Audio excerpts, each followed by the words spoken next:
নাহি হয়, কৃষ্ণ ভক্তি দূরের কথা, সংসার বন্ধন না হয় ক্ষয়।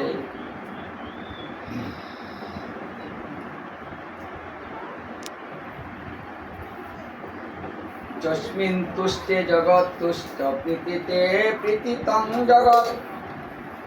একলা ঈশ্বর কৃষ্ণ আর সকলই ভূত, সে যারে নাসায় জইছে, সে তৈছে করে নিত্য।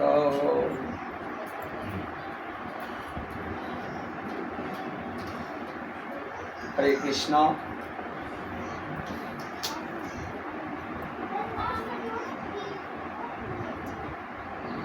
গীতা ভাগবত যেখানে অর্চন হয়, সেই স্থান এত পবিত্র হয়, ওই স্থানে যদি সমস্ত দেবতার পূজা হয় এবং শত শত অশ্বমেধ যজ্ঞ হয়,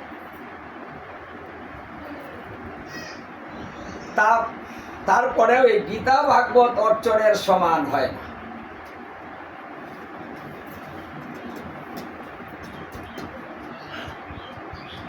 তাহলে এর মাত্রা কত বেশি,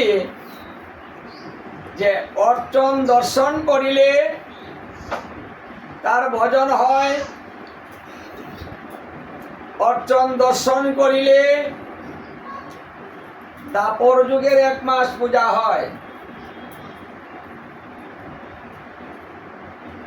দর্শনে লাভ, যতটুকু সময় বসেছেন, যতটুকু সময় দর্শন করেছেন, অতটুকু সময়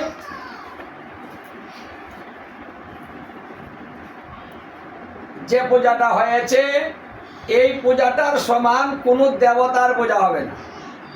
বলছে সমস্ত দেবতা, মানে নির্দিষ্ট কোনো দেবতা নয়, মানে সমস্ত দেবতার পূজা করিলেও এই গীতা ভাগবত কিন্তু একবারের সমান হবে না। আর যদি ত্রেতা যুগে যজ্ঞ ধরা হয়, তবুও শত শত যজ্ঞ করিলেও একবারের সমান হবে না। তাহলে এখানে যদি আমাদের একটু কষ্ট হয়, তাহলে সেই কষ্টটা কিন্তু আমাদের মেনে নিতে হবে।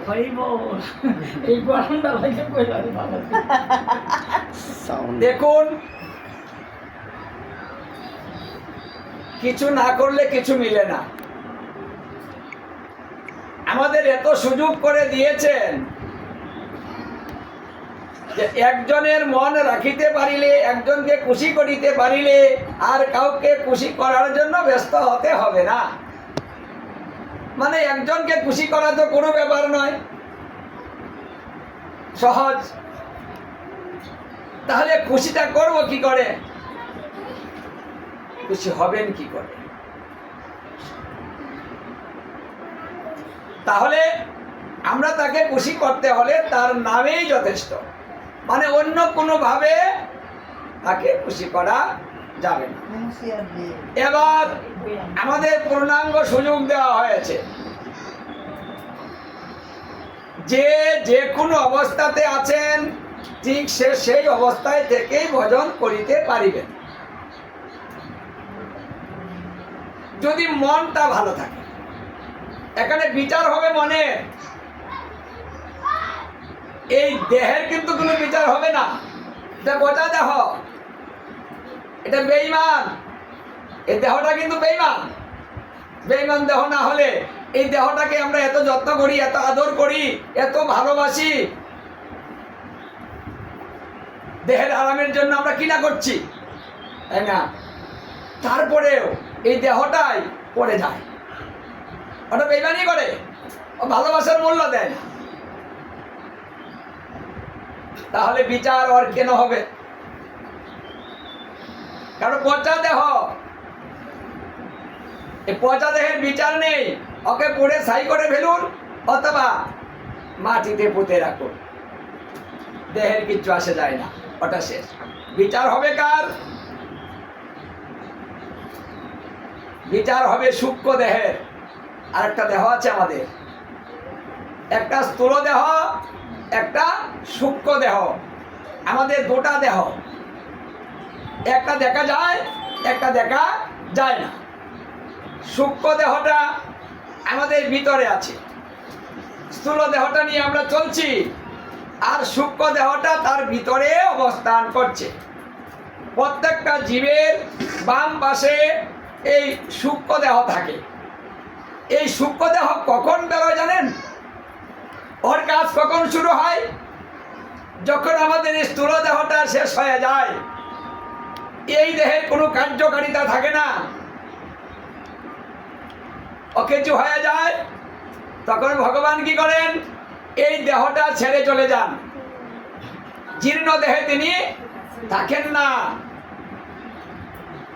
গীতায় বলেছে না যে যেভাবে পুরান বস্ত্র পরিত্যাগ করা হয়, আবার নতুন বস্ত্র পরিধান করা হয়, তদ্রূপ এই আত্মার কাজ। আত্মার কাজও কিন্তু এটাই। এই দেহটা, স্থূল দেহটা যখন জীর্ণ ছিন্ন হয়ে যাবে, ওই দেহটা ছেড়ে দিবে, আবার নতুন কোনো দেহের মধ্যে প্রবেশ করবে।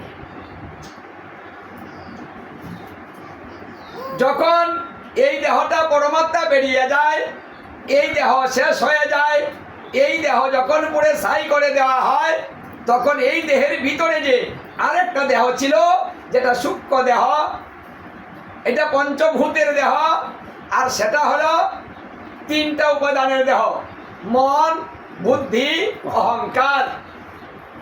এই মন, বুদ্ধি, অহংকার দিয়ে একটা তৈরি করা হয়েছে, আর পঞ্চভূত একটা তৈরি করা হয়েছে। একটা ভিতরে রেখে দেওয়া হয়েছে স্টক করে, এটা স্টক থাকবে, ওর কাজ শুরু হবে পরে। দেখুন, ভগবান একটা স্টক রেখে দিলেন, ওটার কাজ আছে। কারণ এই দেহটা শেষ হয়ে যাবে, তখন ওই সূক্ষ্ম দেহটা বেরিয়ে যাবে, আর ওই সূক্ষ্ম দেহের সঙ্গে জীবাত্মা মিশে যাবে। পরমাত্মা নির্লিপ্ত, পরমাত্মা কোনো কাজ নেই, পরমাত্মা চলে যাবে। ভগবান জীবাত্মা এবং পরমাত্মা। জীবাত্মা হলো চেতন শক্তি। এই জীবাত্মা ওই সূক্ষ্ম দেহের সঙ্গে মিশে যায়, তখন মানুষের কর্মফলের বিচার হবে। ওই যে সূক্ষ্ম দেহটা থাকবে, ওই সূক্ষ্ম দেহটাকে ওই জীবাত্মায় ওটাকে কি করে? জীবিত করে। ওর কার্যকারিতা শুরু হয়। সে কোথায় যাবে, কোথায় তার বিচার হবে, কোন ধাম প্রাপ্ত হবে, না নরকে যাবে, না আবার জন্ম নিবে, না তার এই কর্মফল কোথায় গিয়ে ভোগ করতে হবে, সেই কার্য শুরু হয়ে যায়। তো সেই কার্যের জন্য ওই সূক্ষ্ম দেহ ওখানে চলে যায়, তখন তার বিচার হয়, তার সাজা হয়। তাহলে এই দেহ, এটা ভজনের দেহ। এই দেহটা দেওয়া হয়েছে শুধু ভজনের জন্য। এটা সুদুর্লভ দেহ, কারণ অন্য কোনো দেহ দিয়ে ভজন করা যায় না, এই দেহ দিয়েই ভজন করা যায়। তাই এই দেহের শক্তি থাকিতে থাকিতেই ভজন করিতে হবে, কারণ এর কোনো সময়সীমা নেই যে ও কখন পড়ে যায়। আজকে ভালো আছি, কাল থাকবো না, আজকে চলতে পারছি, কাল পারবো না। এই জন্য যৌবনে ভজন করিতে হয়, 8 বছর বয়সে ভজন শুরু করিতে হয়। বয়স যত বাড়বে, ভজনের শক্তি তত কমবে, জ্বালা যন্ত্রণা ততই বাড়বে। মানে সংসার যত দীর্ঘ হবে, জ্বালাও কিন্তু ততই দীর্ঘ হয়। কারণ প্রতিদিন তো আমরা কোনো না কোনো ভাবে কষ্ট পাই, কেউ না কেউ কষ্ট দেয়। তাহলে এগুলা কি জমা হচ্ছে না? কষ্টের প্রহার হয়ে যাচ্ছে না? হচ্ছে। এই কষ্ট সই আমরা বেঁচে আছি। আর মনে মনে বলছি, হে প্রভু, তুমি আমাকে আর জন্ম দিও না, আমি এখানে আসতে চাই না, এখানে আর ভালো লাগে না। কারণ এখানে যারা আছে তারা ভালো না, ওরা কেউ আপন না, ওরা আমার কেউ নয়। এটা আমরা বুঝি এক সময় গিয়ে, শক্তিতে কিন্তু বোঝা যায় না। যখনই শক্তি কমিতে থাকে এই বিষয়টা আমরা ততই বুঝতে থাকি। রং যত ঘটাতে থাকে তখন এই সংসারের রংগুলো আমরা বুঝতে থাকি। দেহে রং নাই, সংসারের রং নাই, সব শেষ হয়ে যাবে। আপনার শক্তির সঙ্গে সঙ্গে সব শেষ। কারণ দেহের মধ্যে বলরাম বিরাজ করেন, আনন্দদায়ক শক্তি ভগবানের।